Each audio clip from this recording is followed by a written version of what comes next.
This is Raquel Hendrickson with InMaricopa, and today we are sitting down with our Republican incumbents for District 11 at the state legislature. Today we have Representative Mark Fincham and Senator Vince Leach and Representative Brett Roberts. Just for our voters, so they know, give us a little bit of background, how you came to this point and why you're in office. Who wants to go first? All right. Mark Fincham. I was elected 6 years ago on the invitation of a former senator. As with many things in politics, everything is uncertain, and there was an open seat. I took him up on the offer for support, and here I am today competing for my final, because we do have term limits, for my final term. That'll be 4 terms, 8 years of service, and my wife would like me to come home. So. Yeah. Where do you live? I live in Oro Valley, so about 6 miles north of the city limit of the city of Tucson, which has been in the news quite a bit lately. Exactly. And I'm Vince Leach.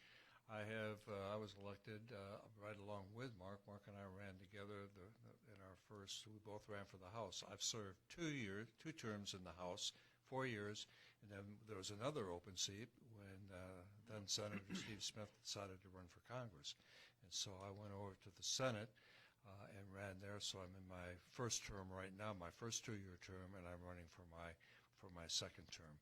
And I ran because there was an opportunity. I had been involved with as an activist in Pinal County politics. Basically budgeting, and also Oracle School District, again on the budget side. Excellent. Glad to be here. Thanks for inviting us. Where do you reside? Oh, I reside in Saddlebrook, just across. I live in Pinal County. Yes, definitely. Cool. And Mr. Roberts? I'm Brett Roberts. I got here because, I was your previous constable here in Maricopa in the Stanfield Justice Court precinct. I ended up running for the state legislature when previous Senator Steve Smith decided to leave the legislature and run for Congress, so it left that opening, and these two gentlemen brought me on to the team, and we ran together. I'm currently ending my first term in the legislature and running for my second term, and that's pretty much how I got here. And we talked about this being a very unique year. How has the campaign gone this year? How was the campaign season? Campaign season, weird. If I don't, having campaigned for a previous office and then this office, I can say that this campaign season is definitely very unique from the regards that, a lot of the stuff is being done like this, virtually. We've done Zoom meetings with, particular, groups and things like that. It's less time on the road, which is nice, but it's not as nice to not be able to get out there and talk face-to-face with people and that kind of stuff. It's a very unique situation. It's affected, in some way, shape, or form, the entire aspect of campaigning, in my opinion. 3 months ago, I was sitting in a meeting, and they said, we will do the next meeting by Zoom. And I said, what is that? And is it secure? And just a number of things. And now I'm teaching my wife how to use Zoom. So, it's just, it's a necessary part.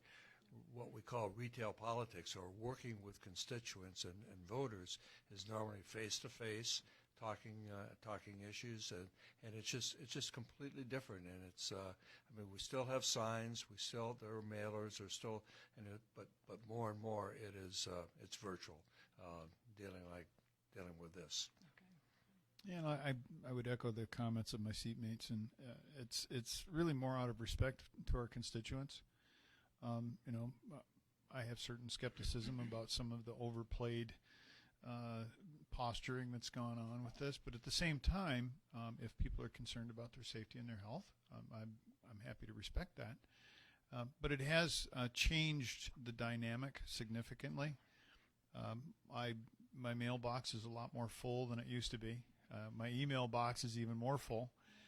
So between U.S. mail and email and now the virtual kinds of technology, I'm I'm glad that we have seen an advancement in technology to do something like what we're doing here today, because I think it does give us a certain opportunity to get in front of constituents and let them know what our record is, what we stand for, because I don't want anybody to vote for me mistaking that I am going to be something that I do not promote myself to be. Well, how has COVID-19 affected the business of the legislature? Well, I'll start with that. We, golly, 2 weeks before the Senate went on hiatus, or maybe 3, we still had committee meetings, but there was nobody else allowed into the. So we had committee meetings. So that was it. There was no outside attendance. Then we went on hiatus. And waiting for the House to decide which way they wanted to go. We finally had direction. But even then, when we came back, we had the masks, those that wanted to wear a mask, those that didn't want to wear a mask. And so the session, it's different when you don't have constituents and stakeholders there in committee meetings, and that's where we have most of the contact. Once we go to the floor and we're actually voting and doing work on the floor, there's very little contact with constituents and stakeholders, but certainly in the committee meetings, it was a lot different. Mm-hmm. Has it prevented some work from being accomplished? Oh, absolutely. Absolutely. In fact, the House came back into session for some critical legislation that would have done a couple of things, primarily giving business owners, small business owners, who are the job creators, by the way. Without a business, you don't have jobs.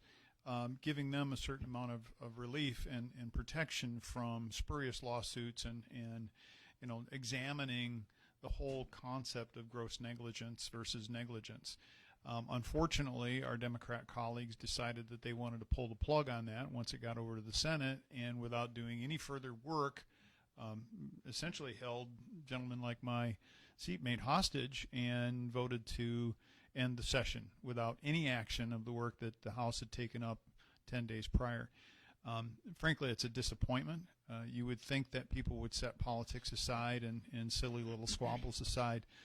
But that's not the way politics has been done recently in the Arizona House and Senate. So there's a lot of work that was left undone. In fact, I think that this particular session is going to go down as one of the least effective that the Arizona legislature has had since 1912. And that's an embarrassing thing to say. But at the same time, there's very little control that we have over that. This is a democratic body, democratically elected body, and if their constituents and in the opposition's opinion, if they want to go home early, well, that when we're 31-29 in the House and 16-14 in the Senate, I mean, with such a thin margin of people who want to work versus people who would rather go home, it makes it tough to get a lot of things done. I know that both the Republicans and Democrats have kind of accused the other of using this as a political toy. Of what's going on there. Can you tell me your opinion of COVID-19, the crisis, and the response to it? I think it's been used as an excuse not to work, frankly. I mean, we have found, it's amazing to me, again, going back to the technology piece, we have found ways around meeting person to person. We have searched high and low for ways where we are able to draw the constituency in, whether it's a Zoom meeting, if it's email, if it's the request to speak system, all the various ways that people can have input into governance. Because at the end of the day, we work at the consent of the governed. And we don't make decisions in a vacuum. While some people would accuse everybody in political office of doing just that, we are diligent about reaching out to our constituents and trying to get them answers, trying to get them assistance, and making sure that it's a feedback loop so that they are able to give us a meaningful version of their opinion on what direction we ought to go. So we have to go back and remember when this first came about, and when the United States and the state of Arizona started taking action. And the goal was to flatten the curve. Remember, flatten the curve, flatten the curve, flatten 2 the weeks. curve. And we did that. Now we're seeing a spike. You can, depending on what research you want to look at and what forecasts you want to look at, you can read all kinds of reasons why we're seeing that. You can read that the riots caused some of that problem. The point is, if you look at the deaths per whatever are way, way down. In fact, I saw a number this morning. I didn't research it because I just didn't have time, that basically from 0 to 45 is almost zero. So the issue is taking care of those that have a health consideration that has to be taken care of. Once we found that out within the retirement homes and the assisted living, we addressed that. We still have a hospital that's available, St. Luke's in Phoenix, available for overage. It's interesting that in Tucson, I get Tucson TV, not Phoenix TV. They always go to the same doctor in the same hospital that always is crying wolf that we're full and overrun. Well, there's plenty of facilities within the state, and then we have some counties, and to a certain degree, while Pinell started off with a number of cases, it's flattened out and is virtually nothing for our neighbor compared to our neighbors in the north and our neighbors to the south.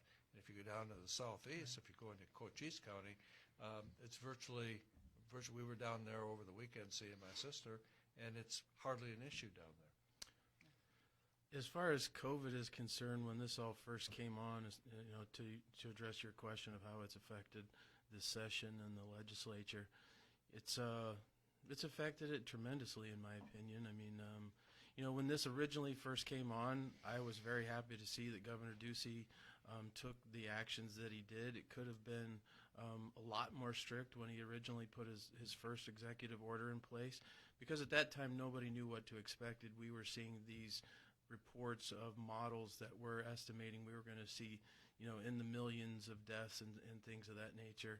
And then, as time progressed, those numbers were not coming to fruition. So then, as we seen that the numbers weren't as bad as they projected, then I started, to look at this, and we have to be very diligent and worry about our economy, because whether or not people, I understand lives are important, and they're extremely important, but we have to focus on where that is actually being affected the most in our elderly communities and nursing homes and things of that nature, in particular geographical areas, like Navajo and things of that nature. We have to focus on those areas, but the data is now showing, if you continue to look at this, that the death rate has been declining. Over the past 10 weeks, the death rate has been declining. And so one of my major fears is, and I post about this on social media, I share articles and stuff like that, and if people don't like, the information, they don't have to take it in, but it's another perspective, and it's data that I believe is very valuable, because I think there's going to be a lot of aspects to this that are going to be uncalculable, as far as people that weren't able to get into the hospitals in the initial lockdown. And I think that's a major reason as to why currently the non-COVID ICU or the non-COVID bed use in hospitals is as high as it is, because there was a lot of people that were being turned away that couldn't get into hospitals because of COVID and things of that nature. It's affected a lot. Back to your question, as far as how it's affected the legislature and the effectiveness of this particular session, my seatmate talked about, the House did come back into session. I was an avid proponent of going back into session and doing work. The aspect, we came in and we did work. I had a particular bill that went through the House. It was on the consent agenda, went through committee in the Senate, went to the floor in the Senate on the consent agenda. That means it didn't have to go through committee of the whole or be debated, because everybody agreed it was a great bill. This bill was brought to me by one of our own police officers here in Maricopa, from the Maricopa Police Department. Officer Roush brought this to me, and this is something that the entire law enforcement community agreed upon. This was, I guess you could say, a minor criminal justice reform bill that, unfortunately, a very large portion of the Senate on the other side of the aisle decided that they just wanted to quit, and they didn't want to, put any of those. All they would have had to have done is vote on bills. They could have got them all out in one day, and they chose. They were already there. Mm-hmm. All they did was decide not to vote on the bills that day. I think that was sad. I think it has affected, in many ways, that this will probably, to what my seatmate said, will go down to as one of the most ineffective sessions in the history of Arizona. We have questions we're trying to push in here, too. Oh, good. Let's see here. Quite a few, actually. Where'd that go? Okay.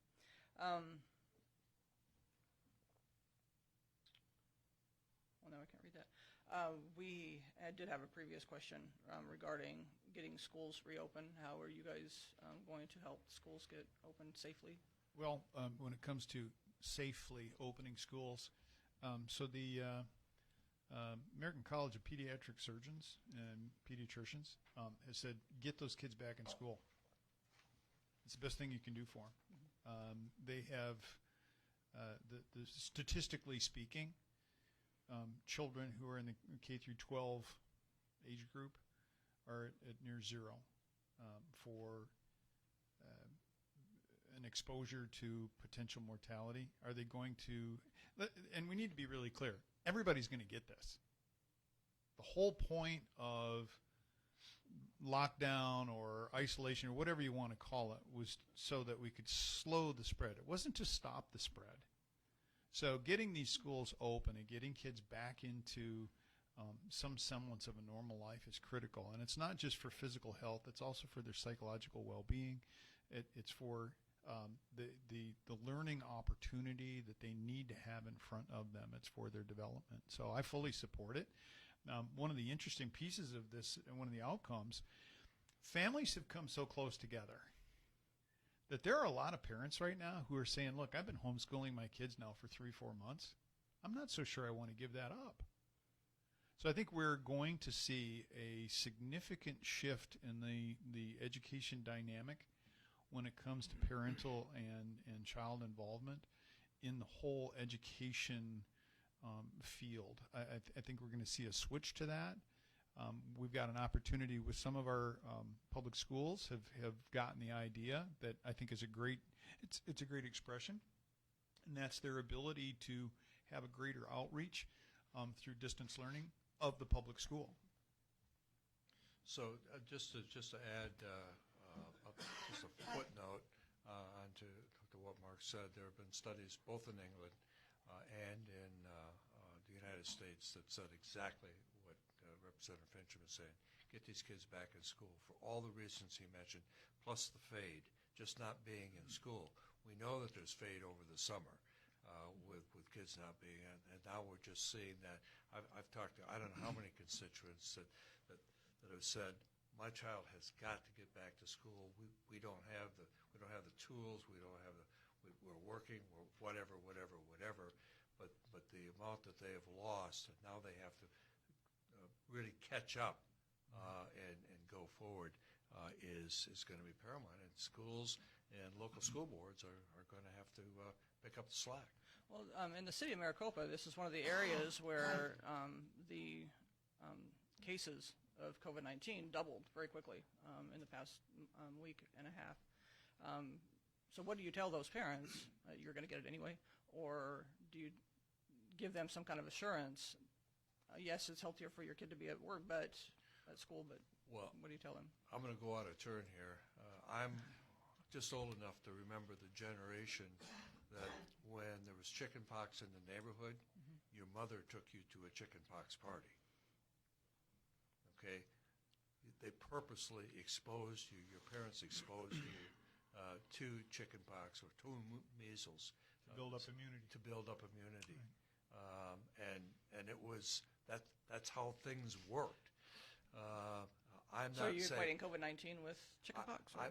I'm not saying that parents should do that, but it's going to go around. Mark is absolutely right. Until we get a great percentage, and I think you're going to find as testing continues and becomes even more available than what it is now, you're going to find that many people, like Sheriff Lamb, that was quarantined for 2 weeks, was asymptomatic. And many people are just, they don't show symptoms at all. So I think a lot more people have been exposed, a lot more people have had it. I don't know if I had it, but I was fairly sick, took medicine early in January. I don't know if it was around then. I wasn't tested for that. I don't even know that we knew that. But I think if, as Mark said, if you try to draw a line and set up a barrier, whether it be a mask, whether it be closing business and say, we are going to stop this, as soon as you open things back up, whether it be schools, gymnasiums, whatever it may be, it's going to come back. On that particular note, I would refer back to, I actually posted the article from the American Association for Pediatrics. You can research it. I mean, those are physicians. Those are people that specialize in childhood medical type issues. And the thing that a lot of people don't talk about when it comes to getting children back in schools is there's a lot of things that happen to children when they're not in schools that is not education related.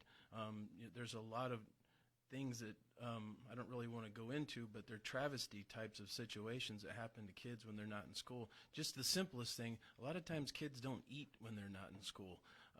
So that's just one example of several things that is detrimental to children when they're not in school. And I, on top of the fact that the children getting COVID is in the lowest percentile and next to nil, I believe that it would be highly beneficial for our kids to get back into education as quickly as possible. Well, I would add that getting the virus and hospitalization are not the same. And unfortunately, in the media, they're treated as synonymous. A case. Well, just because you test positive, 96% of the people that test positive require no medical care. None. This is behaving just like every other virus. And the data that's now coming out is that it's virtually not different from seasonal flu. Okay, so if that's the case, one has to ask the question, how badly have we overreacted, or have we overreacted? Now, they're rhetorical questions. We don't know. We won't know for some time. Well, we did get ICU beds. We did build up the supply, and to my knowledge, nobody has been lacking a ventilator that needed a ventilator, and that was one of the big worries. But I know you've got a whole page of questions. Several coming in here, including school staff. You said, you're talking about the children, but what about the people that actually work at the schools? Are they? What can you tell them about safety? Well, again, I mentioned this morning earlier that under age 45, it's pretty much, and Brett said it earlier, every life is important. Every person that gets sick is important. If you're sick, stay home, obviously. But if we have people that are in the school system over 45, and particularly over 55 or 65, they're going to have to make a decision.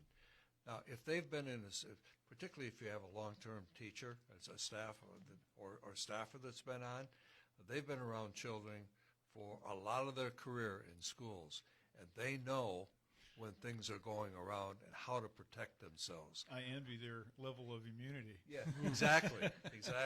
And so people are going to have to make decisions on what their exposure is. And I think that brings us to a point of personal responsibility. Where do you want to be in that personal responsibility curve? Exactly. And Garrett Myers asks, if you are so supportive of children going back to school, why don't you vote to increase per pupil spending to be on par with the national average? I've seen that question on the board, and I want to address that because I have voted to increase the per pupil spending. All three of us have voted. All the Republicans in the legislature have voted. And if you go back and look at the vote history, all of the Democrats have not voted to increase the per pupil spending because every time the education portion of the budget goes up, they're the ones voting no. We're the ones voting yes. So that's entirely false and incorrect. Is it because of the specific wording of the bills? No, That's the case? No, the reason is always because bill. they say it's not enough. That's the reason.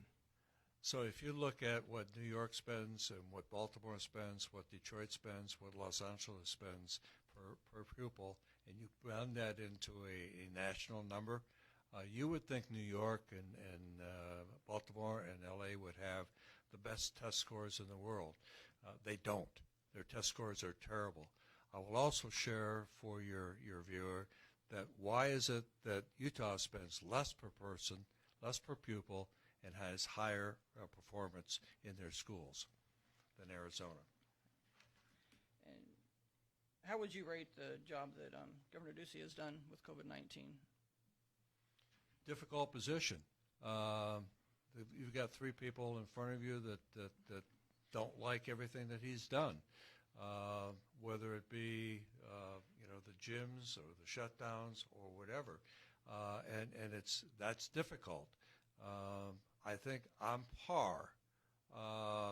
Things could be better, but on par, and you have to remember that we're about a 50-50 state anymore, so you've got a lot of pressure from the other side of the aisle to make sure you do something. And so I don't like the extended executive orders that are coming out, the depth of executive orders, whether or not everything has been constitutional.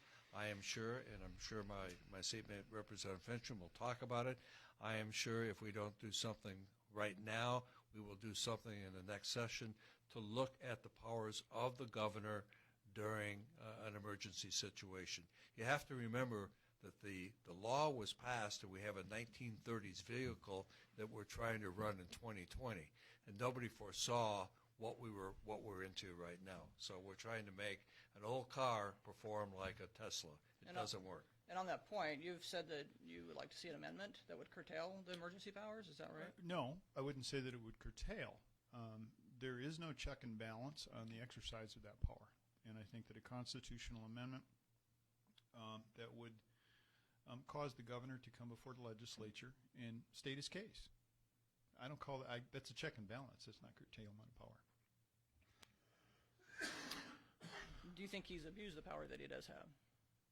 In my opinion, on this particular subject, like I stated earlier, I think early on I appreciated Governor Ducey's stance on how he originally approached this. As time went on and data came in, my opinion in how he was, the direction he was going veered, and I was a vocal opponent of extending the executive order. I'm a vocal opponent of the current executive order. I don't understand the rationalizations of why those are being put in place in particular industries like the physical fitness industry and gyms and things of that nature. I just think that it's very important that as our constituents elected us to represent them, that we should be involved in this. It's not unprecedented in other states to be involved. I think it's good government to have the legislature involved in at some particular time in this decision process. And it doesn't matter what governor's there. It doesn't matter if it's Ducey. It doesn't matter who it is. I think that that's good government. That's good decision making. It's better representation that the legislature, because that's why we're elected. We're a separate body, a separate branch of government, and we all keep each other in check. And the way it is right now, I just don't agree with it. I don't think that that's the best way for everyone in the state of Arizona to be being represented. Because right now, I kind of feel like there's health people in the health industry that are making policy, and I don't think that that's their position to be making policy for the state of Arizona. I think that we should be informed because that's what we were elected to do, and we should be making decisions on what policy is put in place and whether or not these things are being extended. Do you as legislator? If I could Sure, just for a second, you ask if we, not collectively but individually, thought that there was an abuse of power. The governor has been in court once already on the issues, and the court agreed with the governor. There is another decision coming today on a case that was heard yesterday. The court took it under advisement, and the court said that they would make a decision today. It is my understanding, I've not read the filing, but it's my understanding that another lawsuit was filed, and I'm not sure if they'll be tied together. or what the premise is, because I haven't read the filing. So there are challenges that are coming up, and it's within the court system. And I think I don't know that I would say abused, but the court will make the decision of whether or not that the 1930s, and I'm not sure that was the year that it was put into statute, but if that 1930s type legislation is applicable here in 2020. Bill is asking, will you help bring a public health COVID testing site to Maricopa, the second largest population center in Pinal County? Pretty sure there's one here already. I don't know that there is if there's not, Mark. I do know that CVS, and you have a CVS here, right? Yeah. Because I think they're I come all in. offering tests. Yeah, and they're offering tests, and that's expanding. And I don't know about Walgreens, but I'm on the mailing list for all the COVID, and I don't have a yes or a no for that. Yes, I will help, and if you will get me that information. We do have a Pinal County Health Department office here in Maricopa, right over by the library. At this moment in time, I'm not certain whether or not they're offering tests there. We can check on that and get back, but I would be surprised if they're not. Well, the recommendation I would make to anybody that would like to be tested, call your personal physician, because they're the ones that are plugged into the health system. They'll be able to tell you whether or not they can provide a test. I was able to take an serological antibody test simply by calling my doctor, getting a referral to LabCorp, and within 24 hours, 18 hours, I had an answer that no, you don't have the antibodies, so it's likely I haven't got the virus yet either. So let's remember that if you don't take the antibody and see if you have the antibody, if you're just taking a test to see if you have it, that doesn't mean you can't. If you get the test at 10 o'clock in the morning, that you can't contract it at 5 o'clock that evening. I think you said that was Bill's question. Bill, just so you're aware, I just heard that they're not offering tests at that, and I would be happy to contact the governor's office to see if we can get that done there. I don't see any reason why we can't be doing it. Can also contact county supervisors and determine why it's not being done at our health department office here in Maricopa. They're having conversations with themselves. So let's go. Let's talk about Maricopa. Okay. So it's basically, what have you done for us lately? What have you done to earn Maricopa's votes? Well, I'll be happy to answer that question. I sat right here in this office at this table earlier this year in this session. I was an avid proponent of, I was working my tail off to get $30 million, if I remember. If it was 30, I think it was $30 million to put towards 347, an overpass at Riggs Road. I put that bill in there knowing that I probably wasn't going to get $30 million, but whatever funds we were going to get would go towards that project and get that ball rolling. I met with Director Halakowski from ADOT and talked about this particular issue in my office. And we were talking about what we could do, and there are studies right now that are being done by MAG, but there's additional studies that need to be done by ADOT. So the funds that we were going to get was going to go towards that to get that project rolling. This is something that is highly important for the city of Maricopa to help. Everybody hates 347. I hate 347. That's one nice thing about COVID is I haven't had to drive it lately, but so there is a small upside, I guess, but so that's a big project that unfortunately COVID came in, and the surplus that we had, and not only in the rainy day fund, but the surplus that we had just in this last fiscal year was where those funds were being directed to come from, and unfortunately COVID has just destroyed that effort. I would love to pick that up again, but that's going to be remains to be seen where we stand fiscally as far as a state and things of that nature. So that off the top of my head, that's one thing that I've done for Maricopa. That's a question that I get no matter what part of the district I'm in. Exactly. What have I done for Tucson? What have I done for Saddlebrook? What have I done for Stanfield? What have I done for Maricopa or Casa Grande?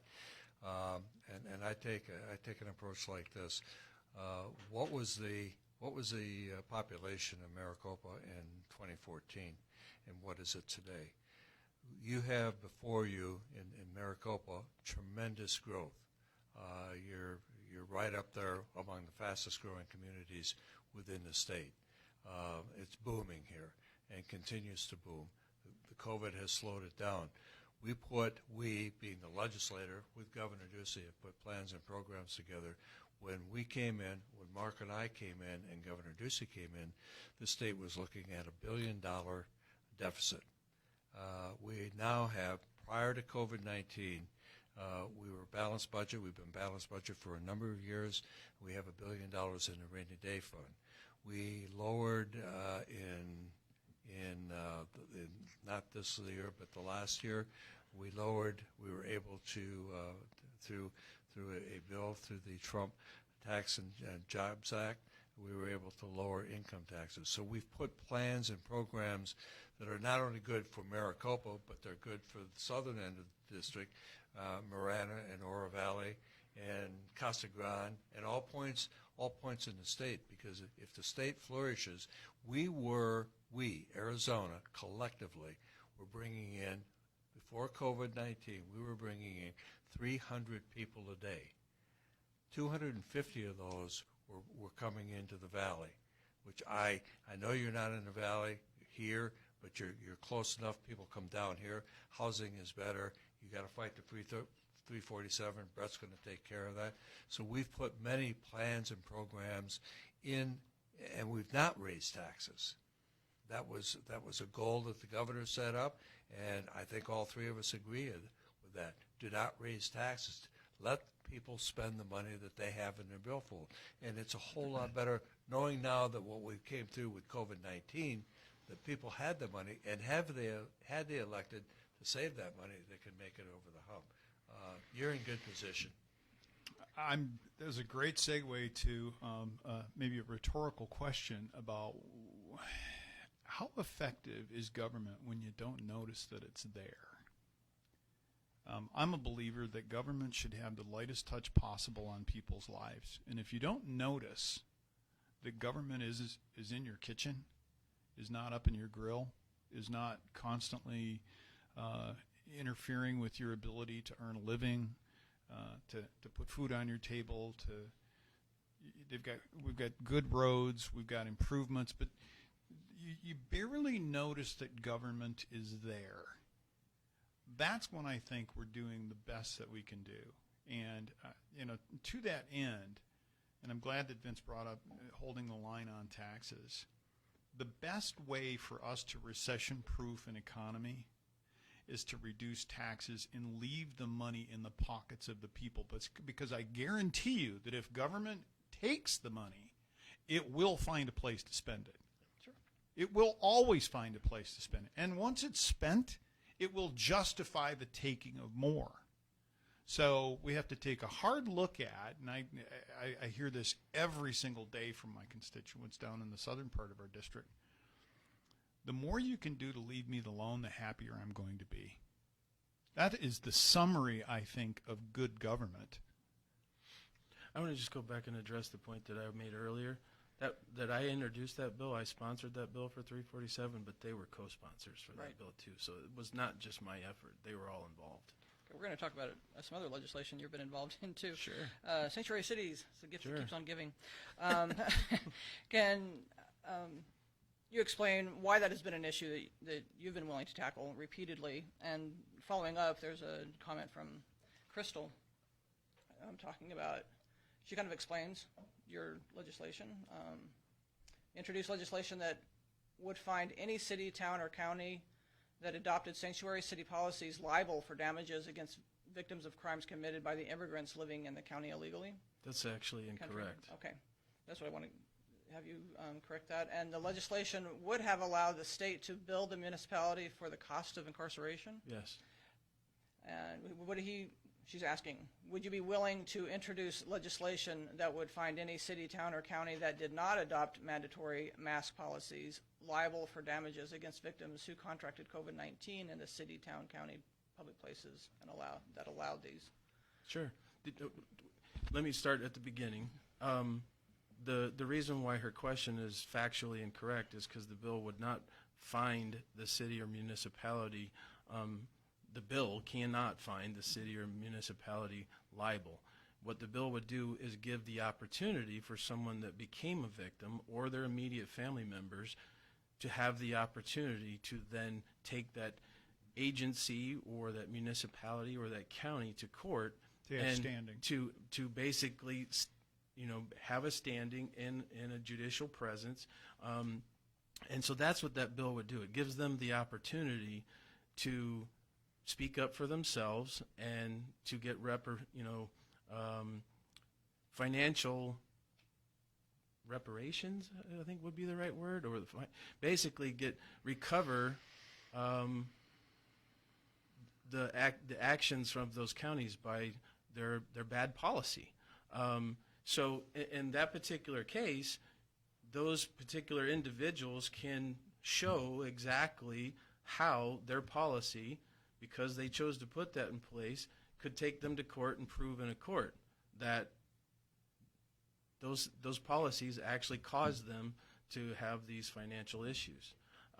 As far as what they're proposing on the other legislation, this is the first time I've been asked this question, but my initial answer to that question would be no, because how in the world would you prove where you contracted COVID? You can't prove in any way, shape, or form where you contracted COVID.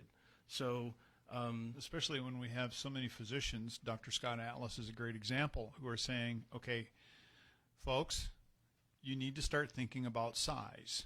If you're wearing a mask that only stops particles at a certain size and the virus is significantly smaller, the mask is worthless. It might make you feel good, but it's not going to stop the communication of particles. So, the other thing that I think is a whole lot of misinformation about masks.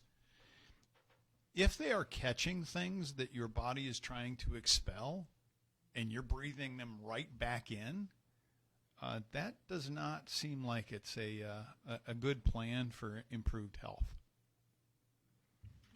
And to get back to that a little bit, it said, how would the state be affected, or anybody else affected, if one municipality like Tucson decides that its law enforcement officers wouldn't be making immigration determinations?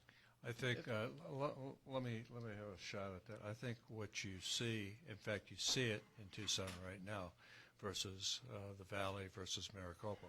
Look at the growth rate or the negative growth rate in Tucson, and look at the positive growth rate of Maricopa, and look at the positive growth rate of the Valley. It's virtually nothing. We came through one of the biggest booms in our economy in the Valley in most parts of the state. Not so in Tucson. And I keep asking, I said on the Financial Advisory Committee, I keep asking it every 6 months, the economists, when is Tucson coming back? When is Tucson coming back? And it's a reflection, in my humble opinion, of the government's performance. That they have, as Mark alluded to earlier, they have a heavy hand of government and a heavy tax load, a very heavy tax load, some of the heaviest taxes within the state. And so you do have localities that cast a pall over the entire state when people know that just like Scottsdale, and they had the riots there. You had Phoenix, and the governor called in the guard, and we quelled them quickly. And people say, well, why did we have to do it for the whole state? Well, you had an issue that popped up here in Maricopa. We had an issue in Kingman. We had an issue in Lake Havasu. So what is happening? So it's not just one community and they can do what they want. The basics of how cities and towns and counties are set up are political subdivisions, and I'm not going to bore you with all that detail, or your people that are viewing us. But they're subdivisions of the state. They chafe under that and don't like that, but that's how they were set up. They get their powers from the state. Okay. Speaking of taxes, cities, towns, and counties pay the Department of Revenue for TPT, administration, and collection. Yet citizens already pay taxes to the state for state services. This appears to be double taxation. What can be done about it? Well, it's not double taxation because we're actually providing a service. So you don't consider that to be an issue? No. Okay.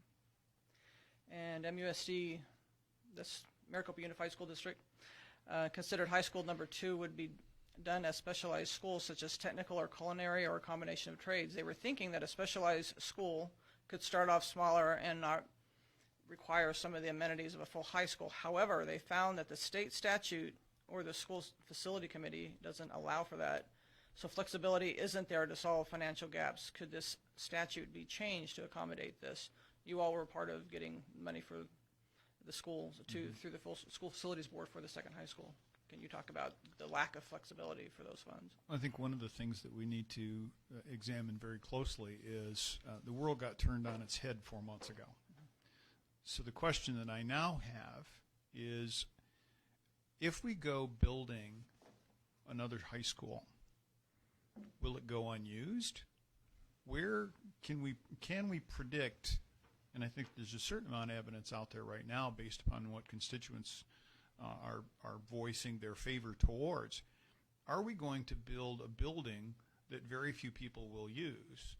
Or is our education funding better spent in empowering parents to make different choices that are relative to the learning style, the needs for each one of the children? Now, it's made no secret about my stand on backpack funding. I think that quite frankly, we already have backpack funding because parents can choose whether or not to send their kids to a particular school or to a particular school system. If you don't like one school, you can pull your child out of that school and go to another public school. Same is true with the private sector. So for individuals to have the opportunity to educate their children in a system that works for them as opposed to constructing buildings that may never be used, I think we're going to have to reassess that.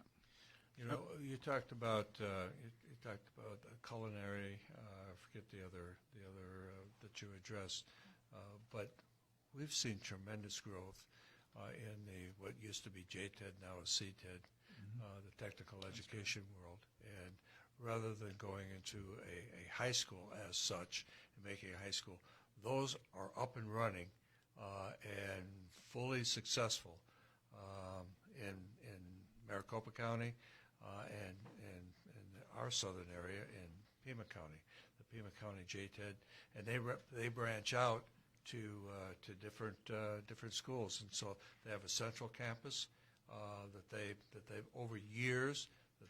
Actually, it's a building that they bought, but they have classes for auto mechanics or culinary or whatever. Marana, for example, has dental hygiene and culinary program right at the high school. And I would, but to answer your question specifically, how do you change that? My seatmates have heard this a million times. You get an army of people that want it changed, and you bring it to the legislature. And that's how you address changes in statute. If I can address education funding, I just want to point out that Senator Leach and I both sit on appropriations, him in the Senate, me in the House, and the funds that came from the state that went towards that charter or that starter high school actually was at one point in time during the budget process, there was talks about nixing those funds. So the both of us speak up in the budget process more so because we sit in appropriations than any other member, because you have a little bit more voice in the budget process. In that committee, both of us spoke up, to ensure that those funds came to Maricopa. So we fought to get the funds from the state in order for that starter school. Further, from a perspective of education, because I'm a proponent of all education, it's no secret that I support all education, whether it's charter, whether it's public. It doesn't matter to me as long as they have access to education. But I do want to just point out that, the current override that's in place, I was a huge part of that. I was at every single one of those meetings. I shouldn't say every single one. I think I missed 2. I invested my time. I invested my money in gas and going out putting up signs for that override that has given thousands and thousands of dollars to Maricopa, to MUSD. So as far as education is concerned, I don't like it when people are trying to spread a narrative that we don't fight for education, because again, like I stated before, all of us have voted to increase funding over the past several sessions, myself this past one and the one before, but they've been there 4 sessions prior to me. So Here's a number for K-12, and I question the number, but there's an initiative going forward that I think will be harmful. But since 2015, hang on, because I didn't believe this number, between state all funding and 301 funding, which is the 6 cents, Right. we put in $6.4 billion have gone into education. No, that's a correct number. Yeah. You know, the other issue that we are facing, and we're going to have to face this in the next session, and interestingly enough, we never hear about this part of the equation. The taxpayers set a constitutional cap on how much could be spent on public education. We will, by all of the investment, all of the increased spending that we have voted for over the last 6 years for me, 2 years for Brett, 6 years for Vince, we will exceed that cap, that constitutional cap, this next year. So in 2021, that's guaranteed. That means that if we don't increase the cap, and this is going to be something the taxpayers are going to have to do. If we don't increase the cap, we're cut off at the increased investment that we've been making in education. So I'm going to put that out there for folks. If we've not been increasing funding, how is it that we're about to pierce that cap? Yeah, it's called the aggregate expenditure limit, and there was one bill that would have taken. We can do it at a 1-year time, or we can actually fix the problem and give us some time, 5 to 7 years, and that would take a vote by the public because it was put in by the voters. And so it's voter protected. As Representative Fincham said, this was put in place by the voters. We are there, and in fact, if we go over, you're going to have to take money back. I want to clarify something that I said earlier as far as the funds for the starter high school, because there's a comment from a current school board member in the questions. SFB does determine under normal circumstances, once we cross a threshold, that those funds get put towards a new school. However, that's not always the case, and what I stated earlier is actually factual information. It was brought up that they were considering not doing it in that fiscal year, and we spoke out against it. So just to clarify, yes, under normal circumstances, SFB would make that decision on its own. However, don't pretend that if the budget doesn't allow it or something else is higher priority and needs the funds, that can't be made to not happen. So when the subject comes up, we're there fighting for it to make sure it doesn't turn in that direction. And for clarity, SFB, for those who don't pay attention to this, it's a little bit of jargon. It's the School Facilities Board. Right. That is a group of people who examine the proposals, look at our bank account, look at a lot of data coming in. You know, what do we expect for growth? Are we going to have enough students to make this pay off? All of those things go into an examination. So it's not a shoot from the hip kind of decision that comes from one or two people. Yeah, and they made that decision for Maricopa, saying you guys need a second high school, period, and we figured that out. So all three of you did receive the endorsement of the Arizona Chamber of Commerce, but you all received Fs from the Arizona Education Association. What's your response to that? Well, it's the same. It would go back to our same answer on spending for. I don't know how you can get an F when you, as I just pointed out, since 2015, with all sources coming from the state, we've increased spending by $6.4 billion.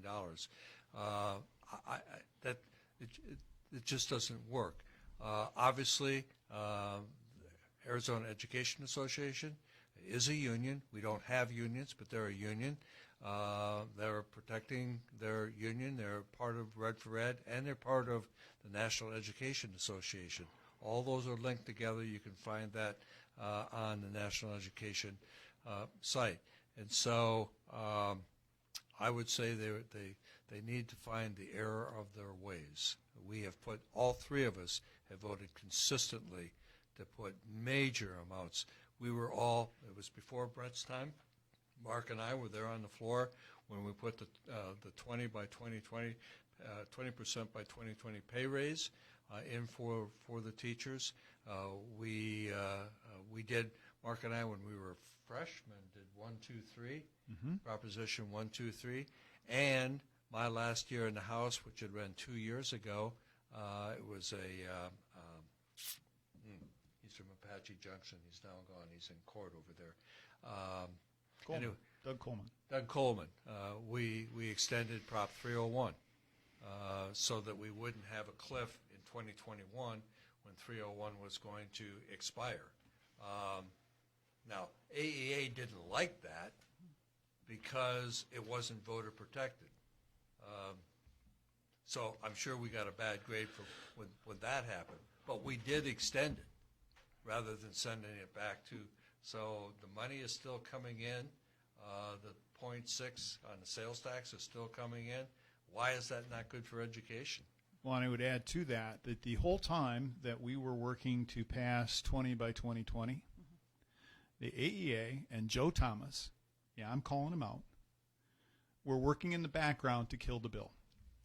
So every teacher who's received an increase in pay, remember one thing. They worked to kill your raise. I.e. Red for Ed. I.e. Red for Ed. So the narrative that AEA is trying to present, they're trying to give cover for a Democrat Party that voted no on every single budget that increased education spending. Every single one. It's easy to look up because we record everything.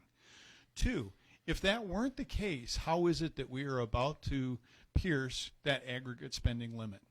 It's gone up virtually every year. Well, in fact, not virtually. Every year that I've been in office, I've voted for an education increase.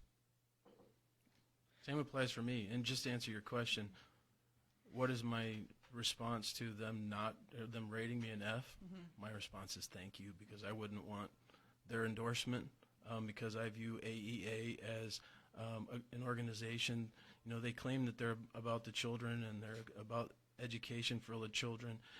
I believe my position is more about the children and education for the children, because it is about education. It's about the parents getting to choose what's the right place for their children's education. In my opinion, AEA and Red for Ed are in it to protect their territory, to protect what's important to them, which is public education, which is important, but also the opportunity for parents to choose where they want to send their kids is important. I think the parents should have the right to choose where they want to send their kids, what's best for their particular unique situation, and that's my stance, and it always has been. It's quite interesting that AEA, Red for Ed, NEA is okay with what we have in Arizona. Mark referred to it earlier. We have open enrollment. So you can go from public school A to public school B, and there seems to be no problem with that. But God forbid should you elect to go to a charter school or some other type of school. That's not accepted. A little known fact is 50% of the kids, or right around 50% of the kids in Maricopa County do not go to their school of zip code. They're not going to their assigned school. So there is choice. Mark has alluded to all the reasons people vote with their feet. We have school choice. If they don't like the school district and you didn't have open enrollment, they would simply move. Well, I hope you understand what drives that. So you can have 2 school systems receiving virtually the same amount of money per pupil.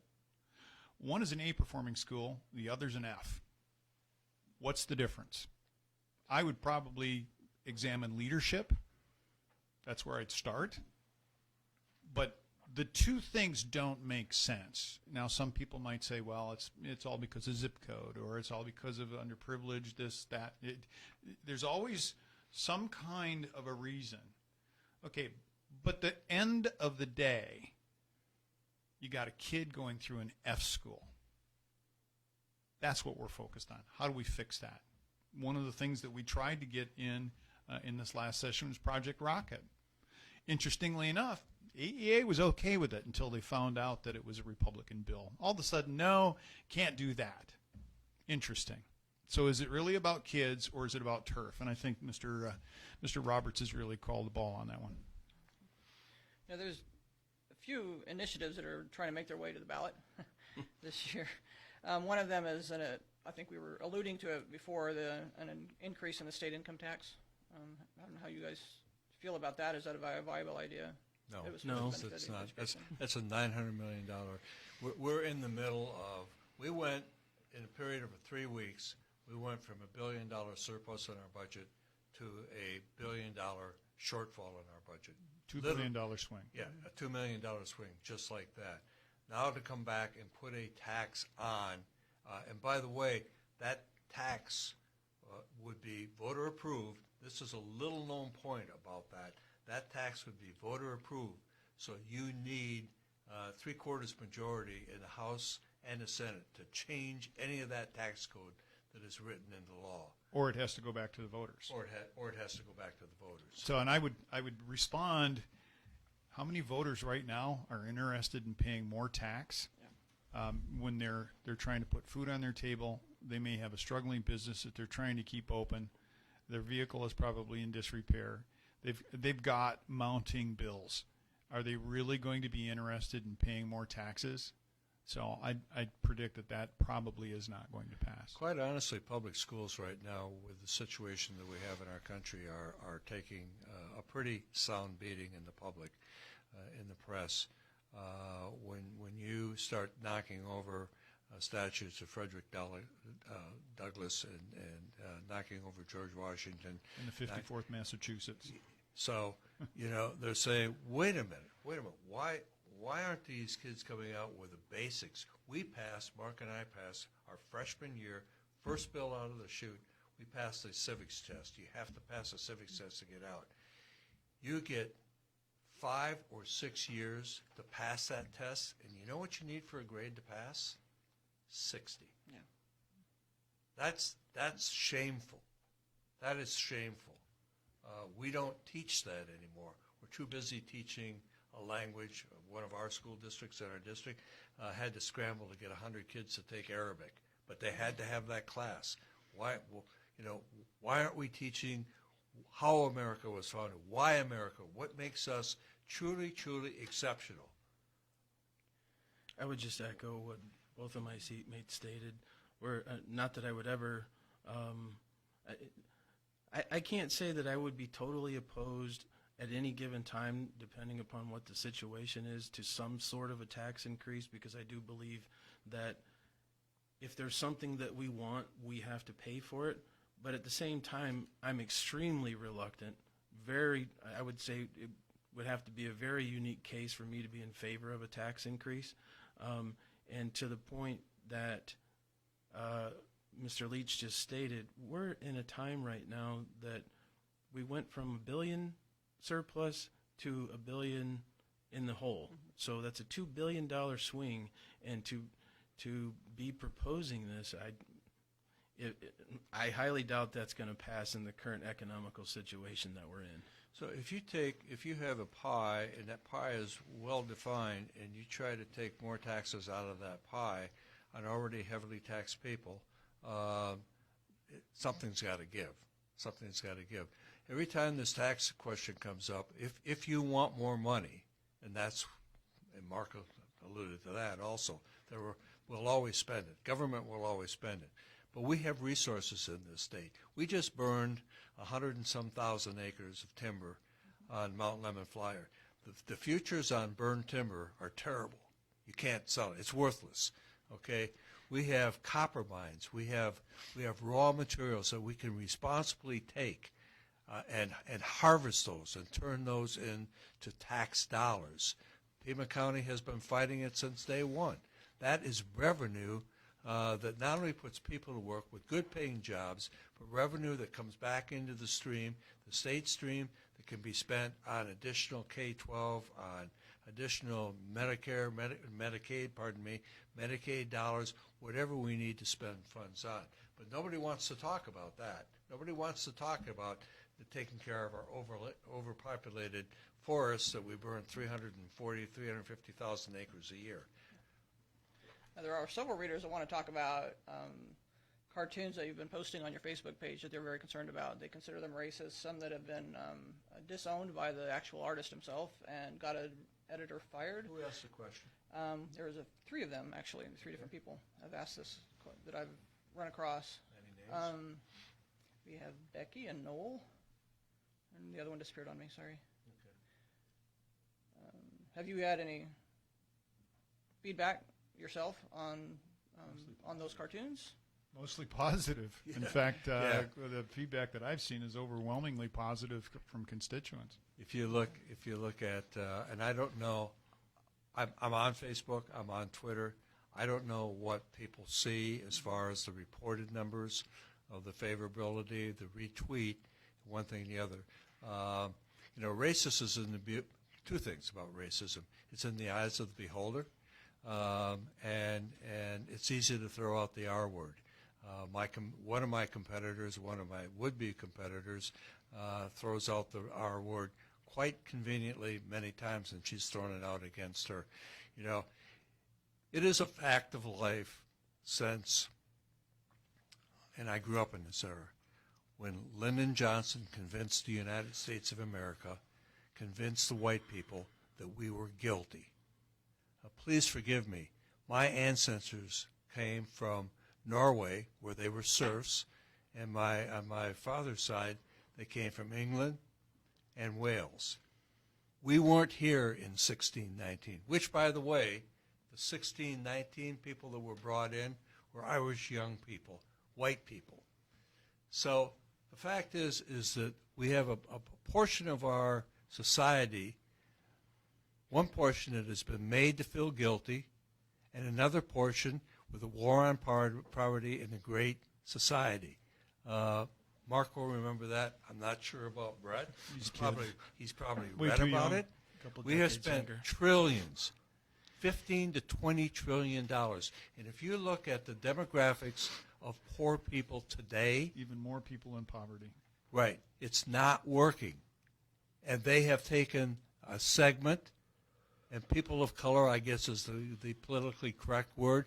They have taken people of color. And Elizabeth Warren said this year in a debate, said, when are we going to stop paying lip service to the black community in election time to win their votes? When are we going to actually, once we get into office, do something for that population?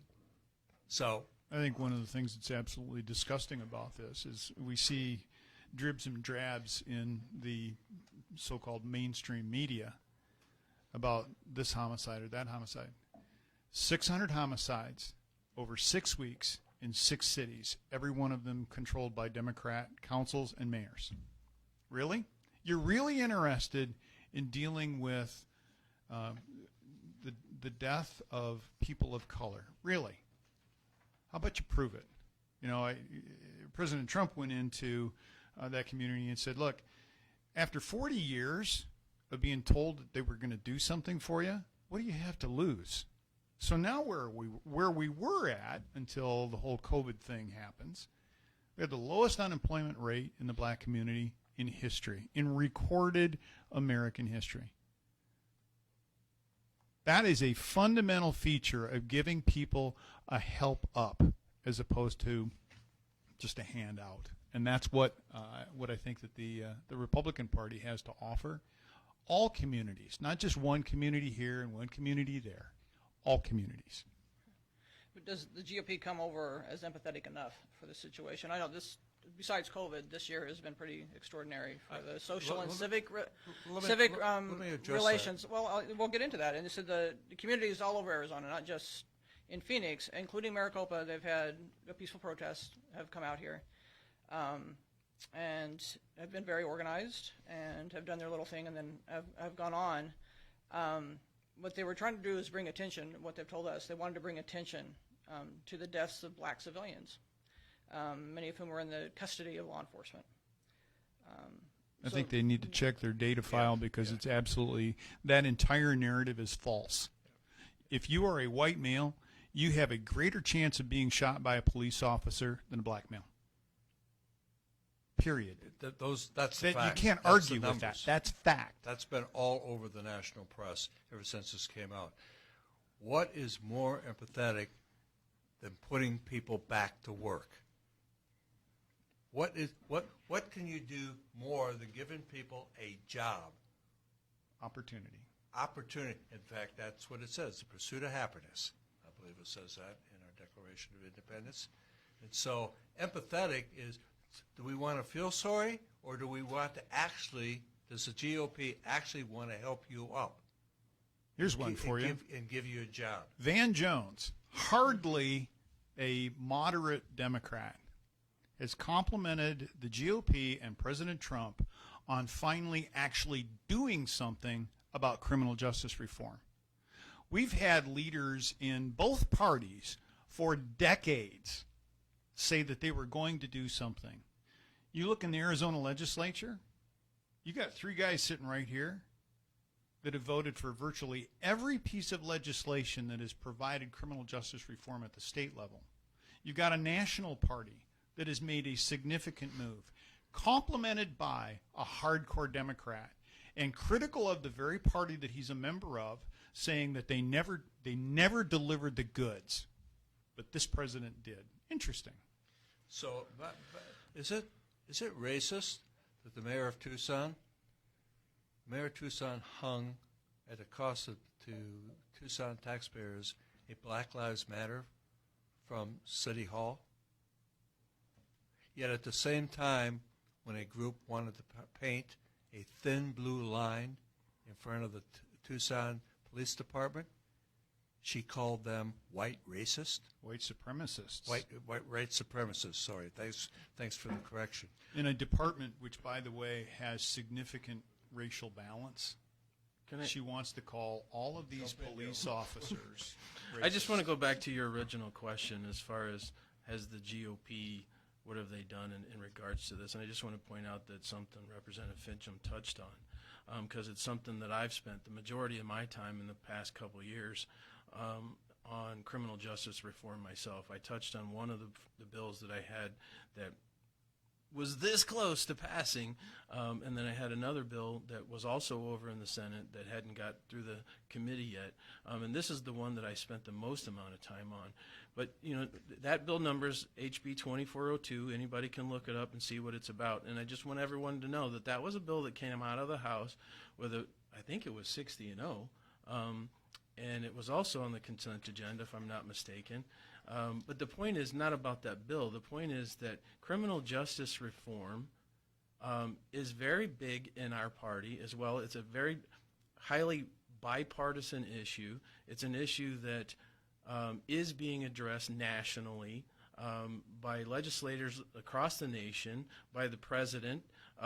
So, yeah, I believe that we are working on issues to get people that have been imprisoned. And, you know, people like to point out why it is the way it is can be debated at another time, but it's not just white people in prison. It's not just black people. It's not just Hispanic. It will help every single one of those people that get out of prison to get jobs and help them get back on their feet and to stay outside of prison and to stop that cycle. So I believe that addresses your question as far as are we doing enough? Are we addressing that particular situation? I would think yes, because I know myself personally, I have spent many hours flown across the country to meetings on that very similar issue. Representative Fincham and I both attended, I can't remember the name of the organization in Nashville, something on that very issue. You know what? This is a good time to bring this up because we get beat up for being members of ALEC because they don't understand what the organization is. It's the equivalent to NCSL. It's the equivalent to, I can't remember, six is the Democrat version. Six is the Democrat version of ALEC. It's an organization that legislators across the nation get together. It's open to anyone. It's bipartisan, that they get together and they talk about legislation. It's legislators. It's the same as the legislature here. They have committees. Legislators get together. They talk about bills, and they put together something. And it's something that somebody has available to then take back to their state and basically say, hey, this is a good idea. It's not something that ALEC proposes. The legislators across the nation are proposing it. It's not ALEC itself. And just so we're very clear, that's the committee that I've spent all my time on in ALEC. And it drives me nuts when people want to sit there. you guys elected me to get educated on a particular issue. This is one that's near and dear to my heart for whatever reason. It's because of my background and having been a detention officer in the past and having been a prior constable and that kind of stuff. It's something that I'm close to, so it's something that I can, I have an understanding of. We go there to learn about issues and figure out what's best, and we talk with other legislators across the nation, and it's a good thing.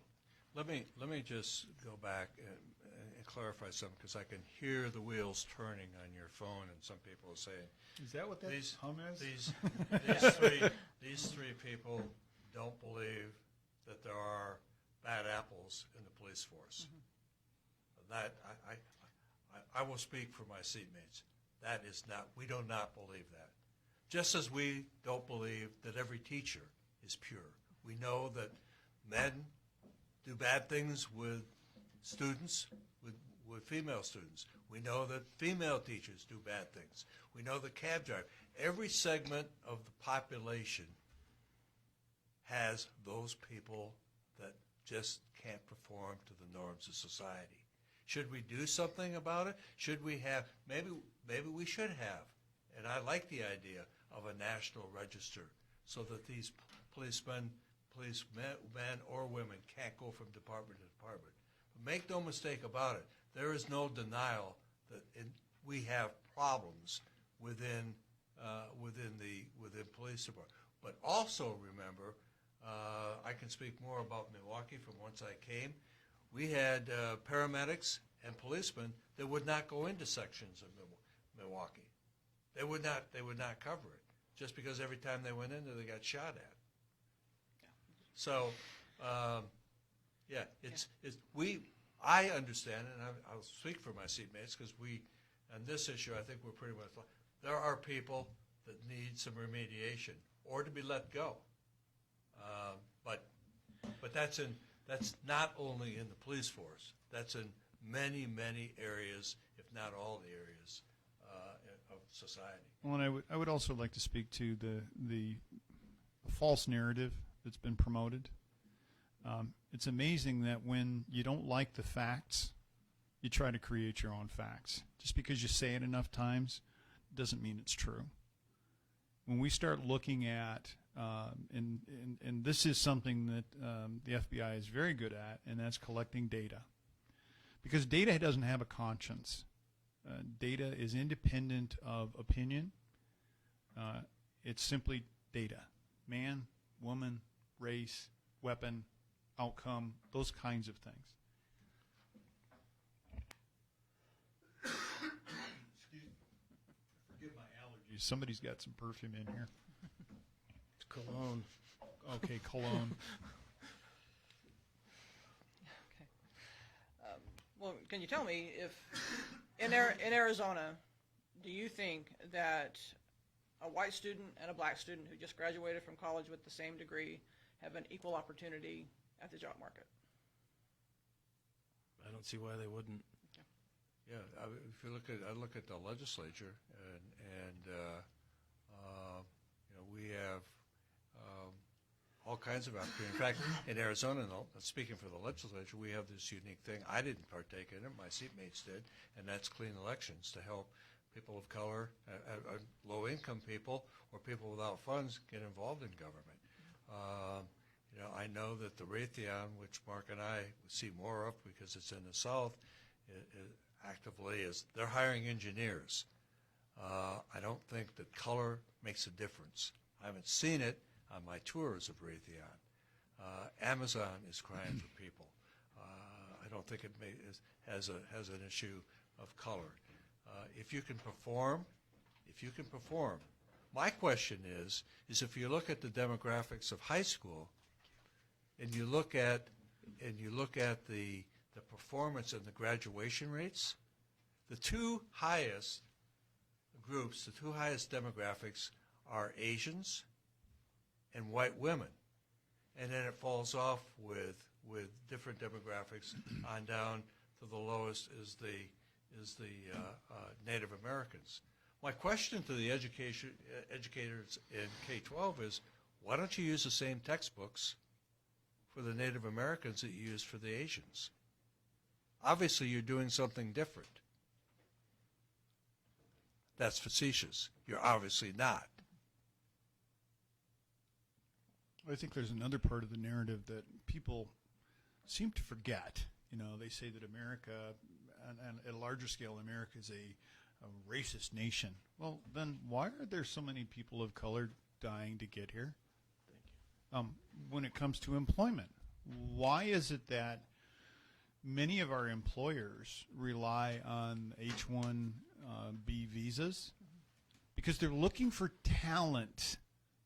They could give a flip about your sex, your gender, the color of your skin. They want to know what's in your brain.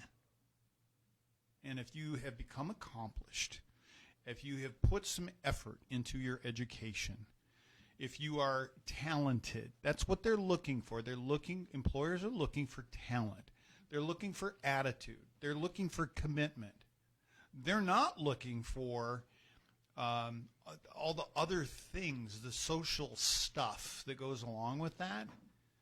Arizona has done a remarkable job at recruiting businesses that are looking for engineers. In my neck of the woods, down by Senator Leach, we've got Roche Ventana Medical Systems, a premier cancer diagnostics company.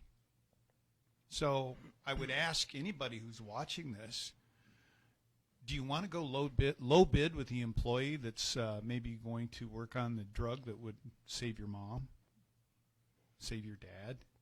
Or do you want the most talented person that's available? Do you want to get on a jet, have to fly across the country, look up and wonder the rivets in this plane, were they low bid? Were they by somebody who barely made it? The engine that was built, do you want to have that built by an engineer who got a passing grade in engineering school, but he wasn't a top talent? I hardly think so. So you mentioned aviation, and to that point, all three of us voted for a $20 million expenditure at Pima Community College, specifically on aviation. They're building a brand new facility, and we were not only able to hold on to businesses that were down at the airport, Tucson International, but actually bringing in new businesses. And I think Mark and I were there. Were you at that meeting when we had all the aviations people? I don't think so. That might have been before you, but it is that type of specific industry that I would talk about opportunities there, but I would also tie that back to what we talked about with MUSD and the technical part of education. I want to just address something, because I haven't really touched on this, but the word race has been brought into this questioning, and I think, as a nation, we got to stop talking about the word race. You asked the question about if you have a college graduate, a white one and a black one. Well, I look at that personally. I look at that as you have two individuals that are Americans, that are citizens, most likely, that they're American. It doesn't matter to me what color they are. I don't walk around my house. I don't get up every day and think about, I worry about paying my bills. I worry about paying what I got to do. The racist narrative, to me, I'm just so tired of it. It's a narrative that I don't want to hear it anymore. It's ridiculous. And we're going to change the topic too, really quick here. One of the initiatives coming forward is legalizing recreational marijuana. How do you guys feel about that? No. Hasn't worked out so well for Colorado. Yeah, Colorado's gone. Colorado, there's a great, and this is a couple of years old now, but there's a great article about, which right south of Denver, where Pikes Peak Colorado is. Springs. Colorado Springs, where they were going to be guaranteed all this money that was going to flow from recreational marijuana. For schools. Yeah. And it never showed up. If you go down to downtown Denver and see the people that have left because it's turned into a dope center where everybody's on a number of people. Even in the suburbs, you go into McDonald's and there are people that are obviously impaired on some type of drug. I'm not sure if it's marijuana, but on some type of drug. one of the biggest problems that we have with either medical marijuana, which, let's face it, medical marijuana is nothing more than a card for recreational marijuana. And if you don't believe that, look at sales of medical marijuana. Why is it always heavy on weekends and right before holidays? Is that when the 34-year-old has major back pain? I doubt it. That's the recreational source. Now it'll be another way. They've talked about the money. Fortunately, the schools caught on to it because the schools were going to be bribed by recreational marijuana people to take the tax money. The school said, we don't want any part of that. But the biggest problem that we have, one of the biggest problems we have with that, is that there is no test available right now to see how much active THC, the part that makes you do strange things, is in your bloodstream if you have an accident, where we can do a breathalyzer with alcohol, we can do a number of things, we can take a blood test, that the THC is in your system for a long time, but the test doesn't tell you how it's being affected. The Supreme Court of Arizona said, this was 5 years ago, the only person that can tell you if they're affected by the THC that is found in the blood is, guess who? The person that has the blood test. That is a problem. Well, that is a problem. There's a serious outcropping of that as well. So if you, for example, have a pilot's license and you're working for an airline and you're exposed to, if you have any measurable THC in your system and they do a drop on you, you're done as a pilot. That's coming from the FAA. You're done as a pilot. You won't even be flying a personal aircraft. So we look at motor carriers, people who are carrying extremely heavy weights on our roads. It's like driving a train on a roadway. It doesn't stop on a dime.